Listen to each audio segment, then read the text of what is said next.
Welcome to the Every Voice Now podcast, where we bring voices of color into the spotlight. I'm Mila Kim. And I'm Ed Gilbreth. In every episode, you'll hear from authors of color about the making of their books, as well as the challenges they had to overcome along the way.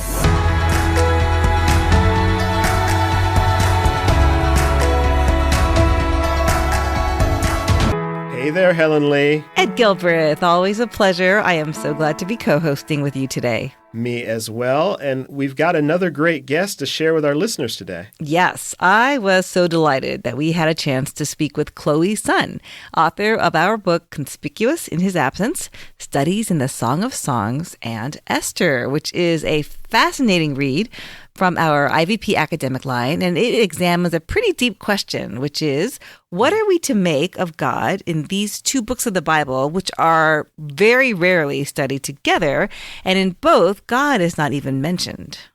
Chloe is examining some really intriguing questions, and she also has a very unique lens through which she's doing her scholarship.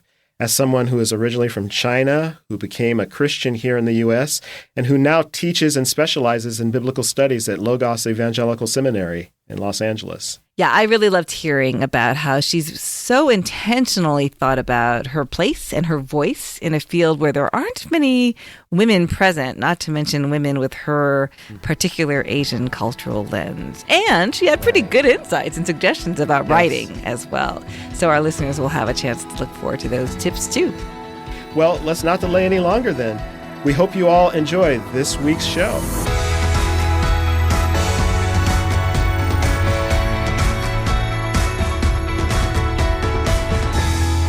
We are so excited today to welcome Chloe Sun to the Every Voice Now podcast. Welcome, Chloe. Thank you for having me. Great to be here. Yes, it's so good to have you. Could you start us off by telling us a little bit about your personal backstory, where you were born and where you grew up? I was born in China and I grew up in Hong Kong. And then when I was a freshman, I came to the States for college and became a Christian here. And I now live in Los Angeles. So at first I was an international student and gradually evolved into the so-called first-generation Chinese living in America. And I'm married to an Asian American, Chinese American. So I'm kind of in between different worlds. Chloe, when you came here for college, did you expect that you would stay here in the U.S.? No. I didn't plan to stay. It just happened that way. During my sophomore year in college, I started to receive the call to go into ministry. So right after college, I went to seminary. And the first course that I took at seminary was Hebrew. And I started to fall in love with Hebrew and then the Old Testament. And I prayed to God, like, what do you want me to do with my life? And gradually, I was sensing that teaching and forming future pastors would be my call. And so that's how I stayed. Was it challenging for you with anyone in your family that you became a Christian? Was there any tension there? Because it sounds like that was not something you expected when you first came to the US. Yeah, that's a good question. Well, I am the first Christian in my family. And I first became a Christian. My parents were atheists and they were against it. And so it was really hard to communicate with them and make them understand what I'm going through and what Christianity is about. So I had a hard time to make my faith communicable to them, understandable to them. But gradually my mom, sensing my persistence, she went to church herself and later on she became a Christian. And then I also shared the gospel with my brother. He later became a Christian too, not because of me, but I sowed the seed of the gospel in his heart. And my dad, he's the main story. He was an atheist all his life because of his experience back in China. His heart was very hardened like the Pharaoh. But then eventually on his deathbed, it was my brother who led my dad to Christ before he passed away. And so it went in full circle. The first shared the gospel to my brother, and later on my brother shared the gospel to my dad.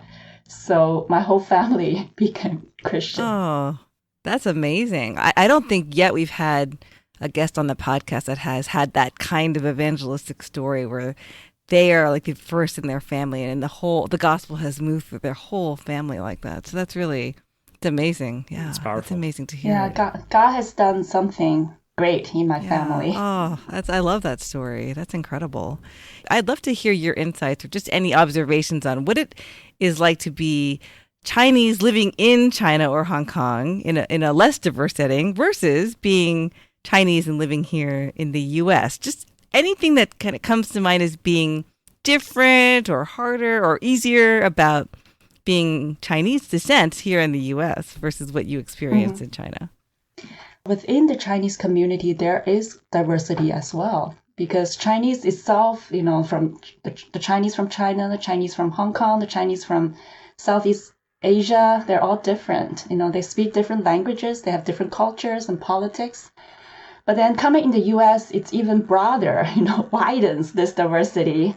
And I like to interact and meet people from different cultures and ethnicity and races, because everyone reflects the image of God. And then when I look at them in the eye, I see even though they don't look like me or even talk like me, but they are beloved by God. And so in that sense, I see the kingdom. The kingdom is diverse. It shouldn't be just one ethnicity or one race. Yeah, and we see that beautiful picture, of course, throughout Scripture of God being the God of all the nations. I wonder what it's like sometimes for people who come to the U.S. from different countries, what it feels like to experience all the different kinds of racial tensions you see in the U.S., right? We have such a heritage and history that we're still trying to overcome. It would be interesting to hear from your lens as someone who's come from a different cultural context. I do sense the racial tension in the U.S., and that's such an unending topic throughout history. And the tension between the white and the black communities. I consider myself as someone living in the margin, at a dominant culture, and a lot of times invisible and hidden. And what I say doesn't matter, to the mainstream. So that's how I felt living in the margin. And that comes to the writing. That's why it's so important to write and to publish and to have a voice, to speak to the center and widen the margin. And so that way the margin will not stay at the margin. We have something to contribute to the center and change the narrative. I have a question, Chloe, about just more about writing in general. I'm curious, when did you first begin dreaming of becoming a writer or being a published author? So it was right after finishing up my dissertation. As I was writing the dissertation, I was in the momentum to write. So after finished writing my dissertation, I don't want to lose this writing momentum. So I talked to myself, I need to keep writing. And writing becomes a part of me. So that was right after I finished my dissertation. As I first started writing, I wanted to be published. So I don't write just for the sake of writing. I have the goal of being published, being out there that people can read and share the insights that I gained from my research or from my reflection. What was that journey like on the road to being published? What kind of challenges did you face? It has been exciting, but there are barriers along the way. For example, mostly from their internal barriers, such as the fear of rejection. I think a lot of people fear that their book proposal will be rejected, and then that's caused a lot of shame, internally. And then there is also the fear of being out there. And then what if the colleagues or readers disagree with what I wrote or didn't like it? So that's another barrier. Another one would be some people may take it too personally. If they were rejected by the publisher, then that means the person, the author, were being rejected. So I would advise those who are trying to publish, don't be afraid of, and don't take it personally. Yeah. That is very, very good advice. I think that all writers everywhere around the world all struggle and can relate to that feeling and those fears of rejection. So that's good that you named it. Another thing about the journey of publishing is that I'm sure you're familiar with Enneagram, right? Oh, yes. I know IVP has a series of books on Enneagram. Just a few, yes. I don't know about you. I'm number 4, so I'm an individualist, but I have a strong wing of number 3. And number 3 is an achiever. So I like to see the process of writing and come to the point of publishing, and that gives me a sense of joy and accomplishment. It's like I've done something, and this book is in such permanent form. It would outlive my life. And so that longing for longevity or even immortality. Yeah, legacy. Yeah, that's right. One thing about Enneagram 4s is they love to be unique, I think. That's one of the things that drives you. And I think of you, you're a female academic, you are of Chinese descent, you are teaching in this area of biblical studies. I don't know how many people like that exist here in the U.S. In that way. Me too. Same here. I don't know a lot of people like me. You're very unique. You're very unique. Yes. Thank God.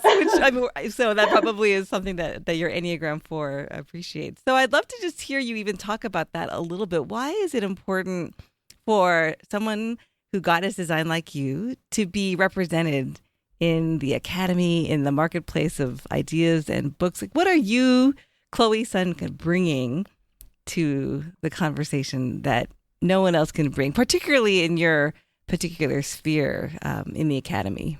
That's a really good question, and that's a question I love to address and talk about it. I do read a lot of books, and I find out there are a lot of books that are focused more on the academic side, the technical side, but then at the same time, they may tend to lose the soul, the spiritual aspect of it. And so for me, I like to blend in the academic research with spirituality and theological reflection.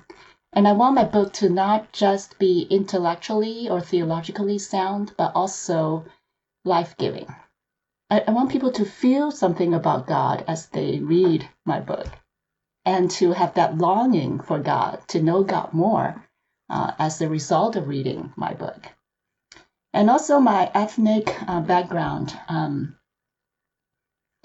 As a Chinese woman, as someone with a hybrid identity, or as a perpetual foreigner, I tend to read the Bible differently from an angle that maybe not many people can see, such as the Song of Songs and Esther. There are 2 books in the Old Testament, but rarely people put the 2 books together because they're so different. Right. One is a song, the other one is a narrative. But then they do share something in common, which is the absence of God. And so when I first see this and I wanted to write about it, and I also think about the absence of God is at the margin of biblical theology. People want to focus on the presence of God and his visibility and power, but not his absence or hiddenness or silence. And God's absence, hiddenness, and silence parallels my journey as a Chinese woman living in America. And so how do I bring this marginal status into the center? I have to frame it in a bigger framework that is relevant to a wider audience. So I actually wrote the first 2 chapters at the end, because the first 2 chapters framed the Song of Songs and Esther into a bigger narrative of Old Testament theology. How do they fit in this big narrative of Old Testament? And that way I can bring the margin into the center and then challenge the center to rethink about God's absence. Oh. I love that you're thinking in those ways of trying to bring the margins to the center. That's exactly what we're all about here at Every Voice Now. Love how you weave together the personal and the academic there. I mean, that preaches, as they say. Thank you. Well, we need to take a quick break, but when we return, Chloe will do a reading for us, and we'll talk more about the book writing process. So stay tuned, and thanks for listening to the Every Voice Now podcast.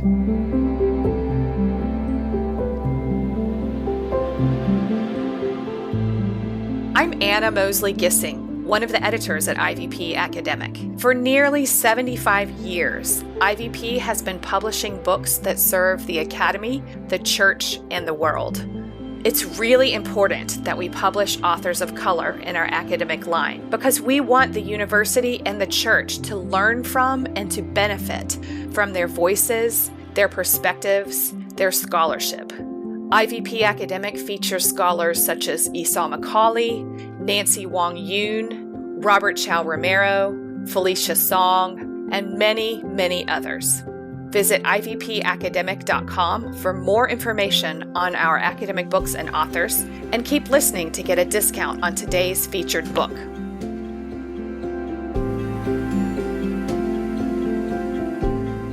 Welcome back to the Every Voice Now podcast. I'm Helen Lee, and it's time for our Behind the Words segment, where we hear a reading from our guest and then we find out more about what went on behind the scenes of writing that portion. So, Chloe, why don't you tell us a little bit about what you're reading for us today, and then go right ahead and read it for us. I'm going to read the first paragraph in the introduction, and then the last paragraph in the second page. My God, why have you forsaken me? The cry of the psalmist reverberates deep into the heart of the human soul. In the journey of believers, divine forsakenness is a real experience. This religious experience presumes that God is there, but he refuses to act. Throughout human history, events such as war, natural disaster, genocide, pandemic, violence, and injustices of various kinds testify to the persistence of divine absence in human experiences. When suffering abounds, questions of divine absence arise. Out of the entire Hebrew and Christian canon, Song of Songs and Esther set themselves apart by leaving the name of God out of the text. This conspicuous absence of God's name becomes the incentive for writing this book.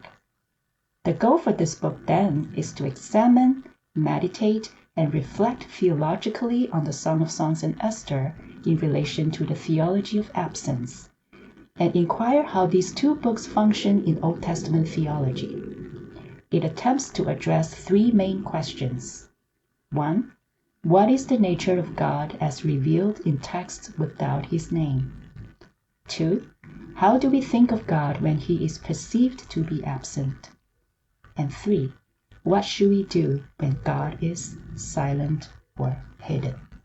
I feel like you're hitting at one of these core questions that every Christian on the planet struggles with, at some point in time or another. What do you do when you can't hear God? What do you do when you feel like God is not present in a very real and tangible way? And you've just gone right there, to that very challenging question, which I think is very courageous. How did it sort of affect your own personal journey? How did it, writing this sort of open up some new insights about God and your relationship with him? Personally, I have to admit I experienced God's absence from time to time. And at those times, actually, they draw me closer to God in a sense that absence makes the heart fonder. I have to seek him even more earnestly. And so writing this book is a spiritual journey for me, too. It helps me to see God in a more mysterious way, and it broadens my own perspective about who God is. So actually, at the end of this book, I mentioned that even though the book ends here, but for those who seek to find God in their own lives, the path to comprehend the intricacies of the dynamic between God's presence and absence will go on. So it's an ongoing journey of knowing God and seeking God, especially in his absence. One of the things we were talking about in the earlier segment was the uniqueness of your position as someone who is a female Chinese academic and writing in this area of biblical studies. And so I'd love to talk about that even a little bit more, about how you feel like your unique cultural heritage, your unique lens that you're bringing to this field of biblical studies, how might that be different and distinct than what we see in the center? In what way has God used your unique cultural background and heritage to bring new insights into this area? Sure. Great question. Thank you. So first of all, as I mentioned earlier, in the Western scholarship, I've never seen, rarely seen people bring these two books together. But because I'm trying to think outside of the box, I brought Song of Songs and Esther together. That's one way. And another thing is that usually the technical side, the academic side, and the spiritual side, the soft side, they usually don't mix together. And I try to mix those together. And that reflects who I am as a person, as an academic, and as someone who cares about spirituality. And then the marginal side, the two books, Song of Songs and Esther, they're not like Genesis or Deuteronomy or Isaiah. They're not like those big dominant books or Exodus. They're like smaller books, more feminine. And that reflects like smaller, feminine me. And trying to find my place in the bigger world, the Old Testament theology. You studied under John Goldingay, I believe, right? He was, I believe, your advisor. And I would love to hear a little bit even about his response to your scholarship. Were there ways that your experiences, your unique cultural lens kind of opened his eyes in some areas of understanding these books that was new to him? Yeah, when I first mentioned about this book idea to him, I mentioned that the Song of Songs, this is how I see it. I see it as both in the literal sense and also in the figurative sense. But his perspective is he only sees it in the literal sense, meaning Song of Songs is a reflection of the love between a man and a woman, not anything else. That's it. And so my book kind of broaden or give a different perspective that this book can be read in a figurative sense as well. And so that challenges, I guess, his thinking. And he's actually, Goldingay is actually one of my endorsers in the book. And he mentioned the word margin and center. And so he's saying that I'm at the margin, but I'm not losing the center. So I'm kind of bringing the two together. And he congratulates me when the book is out. Good. I love it. Well, I love that you are someone who is expanding people's understanding of these particular books and expanding what is thought of as the center. You are bringing in perspectives that show that we have a lot more to do and to grow in our understanding of these kinds of narratives and stories so that we can become just more attuned to the fact that there are a lot of perspectives and a lot of angles and a lot of lenses by which we can study these well-known books of scripture. So we need more people like you. We need you and more people like you and more diversity to be able to have more angles. Every voice counts. Every voice matters. Every voice matters. I love it. That might be another podcast. Every voice matters. There you go. Well, we need to take another quick break, but when we return, we're going to continue our conversation with Chloe Sun, and we're going to find out more about her personal writing habits, maybe some quirks if she has them, and we'll find out how to get a special discount on Chloe's book, Conspicuous in His Absence. So stay tuned, and thanks for listening to the Every Voice Now podcast. The world keeps changing at a dizzying pace. How can you stay current and discover biblical truths to meet today's challenges? Introducing Seminary Now, a new online, on-demand streaming service where you can learn from gifted teachers such as Brenda Salter McNeil. The world, as God intended, is a multicultural, multilingual, multi-ethnic, and multinational place. James Chung. What is the gospel? Is it just about where you go when you die? Esau McCulley. When we look at the injustice in the world, we're going to address the perennial issue of slavery. And we're going to talk about the ways in which the Bible was misused to justify the oppression of Black and brown people. And there are so many more great teachers to learn from. Get a 20% discount off your subscription by using the code EVN2020 at seminarynow.com. That's EVN2020 at seminarynow.com. The world keeps changing. Don't stop learning.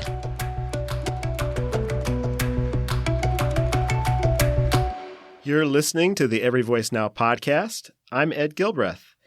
Today, we've been talking with Chloe Sun, author of the book Conspicuous in His Absence, Studies in the Song of Songs and Esther. And keep listening to find out how you can get a special 40% discount on Chloe's book at ivpress.com. But first, let's find out a little more about your writing habits and quirks, Chloe. What were the habits or disciplines that helped you stay on task to write your book? Part of my personality is I'm an achiever, so I like to reward myself when I achieve something. One way I do is using stickers to reward myself, like going to Sunday school, children's. So after I finish a chapter or a milestone in my research or writing, I put a sticker on my calendar. And then when I see my calendar full of stickers, it's just really happy and rewarding. That sounds like what I used to do with my kids whenever they would practice their instrument, or we'd always have a wall with a bunch of star stickers. And that was really motivating for some of them. So it sounds very similar to what you're Yeah, and on my stickers, that was smiley face. So happy face, happy face. That's one way. And I usually make a schedule. Every semester, depends on my teaching and administration, I make a schedule to write. And if I don't write or don't progress in my writing, I feel something's missing. Something's not right. And what is the best piece of advice that you've ever received about writing? Let me show you a book. It's by IVP. Write better. This book is just marvelous. There's so many writing tips, like how to start and end a chapter well, and the plot and just everything. I would recommend this book. Write Better by Andrew T. LaPoe. Yes, Andy LaPoe was our longtime editorial director. He just retired a few years ago, but he's still connected to us in a number of ways. He will appreciate that shout out, and we'll make sure we link to that in the show notes. Yeah, I'm so glad to know that that's been a good resource for you. Chloe, can you remember any particular moment as you were writing and working on this book where just something meaningful happened, something memorable happened, either positive or negative, whatever sticks in your mind as being a moment that you cannot forget as you were working on this particular book? I struggled a lot when I wrote the part on the temple in Esther, just because I find there are a lot of parallel languages between the description of the palace in Esther and then the description with the temple in Exodus, or the tabernacle in Exodus. So I tried to connect both and wondering if this is the right way to write my chapter. So I have a lot of struggles and doubt if this is the right thinking. And so at the end, I just used the word imagine, When I read similarities between these two texts, the similar descriptions between the temple imagery and the Persian palace imageries, I use my imagination to connect to the original reader. The Jewish people who are familiar with the temple, they might have thought about God's presence or absence when they read the description of the Persian palace. So I use the word imagine. So I guess writing is not just about the solid evidence, but also about some imagination. Is academic writing more of a solitary kind of exercise than other kinds of writing you've done? Is there something that's either more or less difficult about academic writing, you feel, from the different kinds of writing you've done? I think it's both, because you based your research on your readings. It's also helpful to talk to colleagues and scholars about your ideas. whether they can fly. When I first brought this idea to another colleague, or more senior colleague from another school, he questioned whether I can put these two books together in one book. And his rationale was that, the tendency to put two different books together in one book is to flatten their differences. And so that advice has been very helpful as I wrote this book. I tried to keep that in mind as I wrote, and not to flatten their differences, Song of Songs and Esther, but also bring out their differences as well. They share something similar, but they're also different genre and different. They have different ideas about what they want to portray. Are there other people who you would say you either look up to or try to emulate when it comes to the area of writing or even academic writing, either one? May I ask, is it a sin if I mention white scholars, white male? Because I'm trained in the white male context. It is not a sin. It's not a sin? Okay. Okay. They will be then I'll share. Will be honored, I'm sure. Okay, I'll mention two then. One is Walter Brueggemann from Columbia. He tackles a lot on the hiddenness of God. The people of God should protest against it. And so his writings on Old Testament theology shaped my thinking and reflection on God a lot. And another one would be Tremper Lawman III. He's actually one of my dissertation advisors. And I like his writings. It's both theologically sound, but also down to earth, like easy to understand. He doesn't use a lot of academic jargon to confuse people.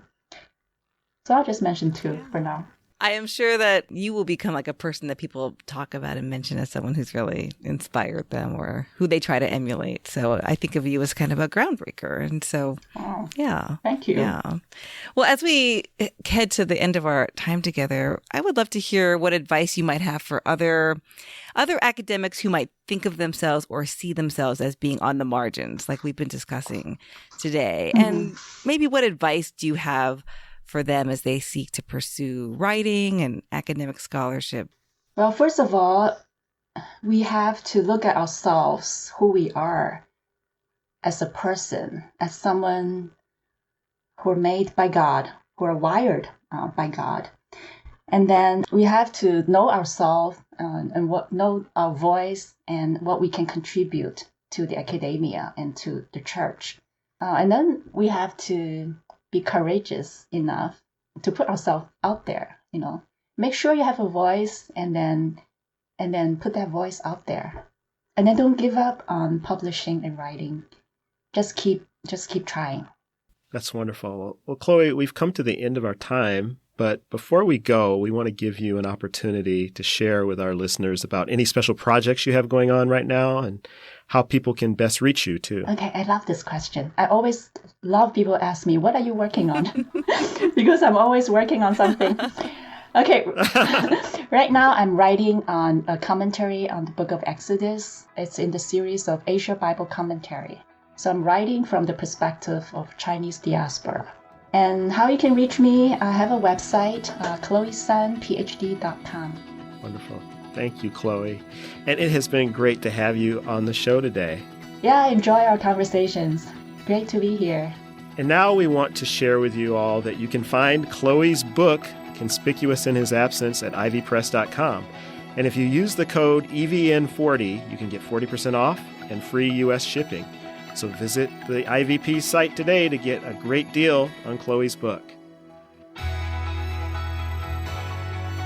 Thanks, everyone, for listening to the Every Voice Now podcast, brought to you by IVP. Our producer is Helen Lee, and our sound engineer is Jonathan Clausen. If you are enjoying our show, please share about it with your friends. We'd be grateful for your reviews and recommendations on Apple, Spotify, or wherever you listen to your podcasts. And we'd love to hear from you directly anytime. You can find us on Instagram and Twitter at Every Voice Now, or you can email us with your comments, questions, or suggestions at evn@ivpress.com. And join us next time for another inspiring episode of Every Voice Now.